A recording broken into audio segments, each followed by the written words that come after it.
दुरानी साहब, आपको क्या लगता है कि ये सिर्फ एक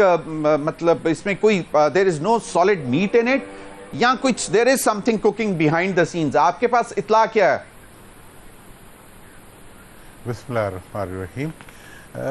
अमीर साहब, ये जो सब चीज़ें हो रही हैं इस पे अशतर साहब तो बहुत अच्छी तरह बात कर सकते हैं, लेकिन मुझे इसमें कोई वज़न भी नज़र नहीं आ रहा, कोई सेंस भी नज़र नहीं आ रही, कोई डेमोक्रेटिक इसकी क्रेडेंशियल्स भी ऐसी नहीं है जिन पे बात की जा सके। अदलिया को डिस्टॉर्ट करने की इस मौके पे अगर हुकूमत कोई कोशिश करेगी भी तो आज की दुनिया में कोई नया जस्टिस मुनीर पैदा करना बहुत मुश्किल है। मैं समझता हूँ कि अदलिया को बिला वजह पॉलिटिकल मकासद के लिए घसीटना और आवाम के मुकाबले में उसको टकराव पे लाने की कोशिश करना, ये कोई अगर ऐसा कदम हुकूमत कोई उठाती है तो वो बहुत नाआक़बत अंदेशाना इक़दाम होगा। ज़रूरत तो इस वक्त ये है कि इस वक्त एक कौमी मफाहमत की फ़िज़ा को आगे बढ़ाया जाए, ना कि अदलिया को भी टकराव के किसी जंग में शामिल कर लिया जाए। ये तो एक बहुत ही ना समझ में आने वाली बात है। और जो नंबर्स हैं पार्लियामेंट के अंदर, वो इस किस्म की किसी साजिश के लिए कोई साजगार नज़र नहीं आ रहे जो कुकिंग इस वक्त मीडिया में करने की कोशिश की जा रही है, नंबर वन। नंबर टू, जहाँ तक सवाल है मोहतरम जरदारी साहब की मुलाकात का मौलाना फजलुर रहमान साहब से और मोहतरम वज़ीर आज़म साहब की मुलाकात का फजलुर रहमान साहब से, मैं बड़ा क्लियरली समझता हूँ कि ये फजलुर रहमान साहब को कुछ देने के लिए नहीं था, बल्कि ये मुलाकातें जो थीं, अब इस चीज़ का एहसास पैदा हो गया है कि अपोजिशन के साथ टकराव का जो इस वक्त का माहौल है, इसको साजगार बनाने के लिए थी। ये मैं बड़ी वजाहत से कह रहा हूँ कि ये माहौल को साजगार बनाने के लिए थी। और आज यूसुफ रज़ा गिलानी साहब का जो बयान आया है जिसमें कि हर किस्म की मफाहमत को आगे बढ़ाने की बात वो बिल्कुल जी, कल मियां नवाज शरीफ साहब सुनवाएंगे भी मोहम्मद अली दुरानी। मैं एक मिनट, हाँ मैं एक सही फरमाया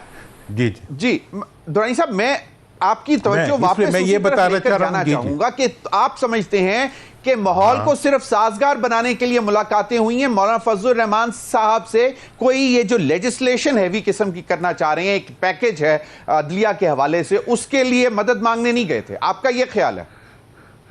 कतन मेरा ये ख्याल भी है, और तमाम जो इस वक्त कराइन है वो भी इसी की तरफ इशारा कर रहे हैं कि इस वक्त जो है आप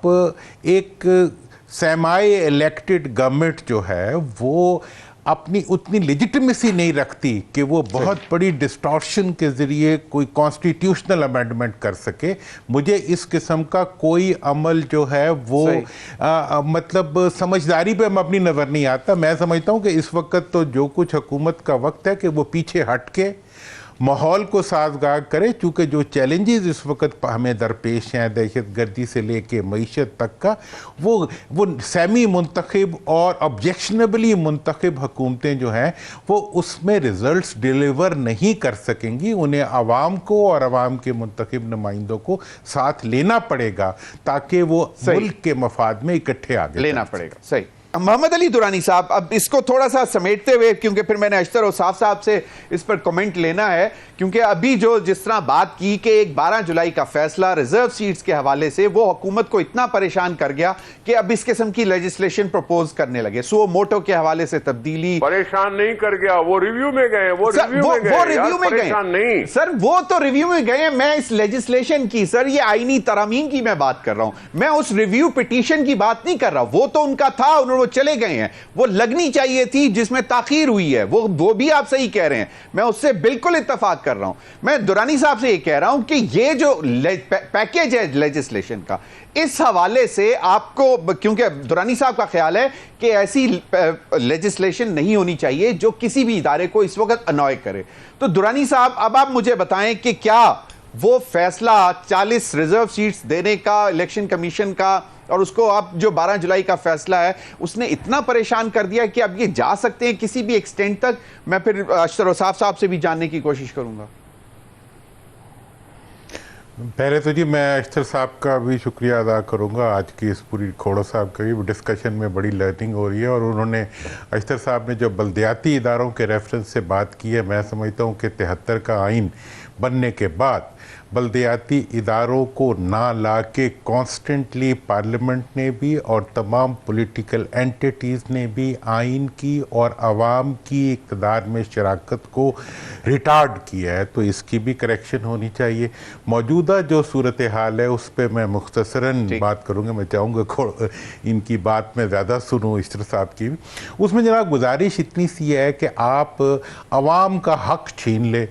عوام سے ان کی پارٹی کا انتخابی نشان چھین لیں، عوام کو جلسوں کی اجازت نہ دیں، عوام کے امیدواروں کو اٹھا لیں، عوام کے ووٹروں کی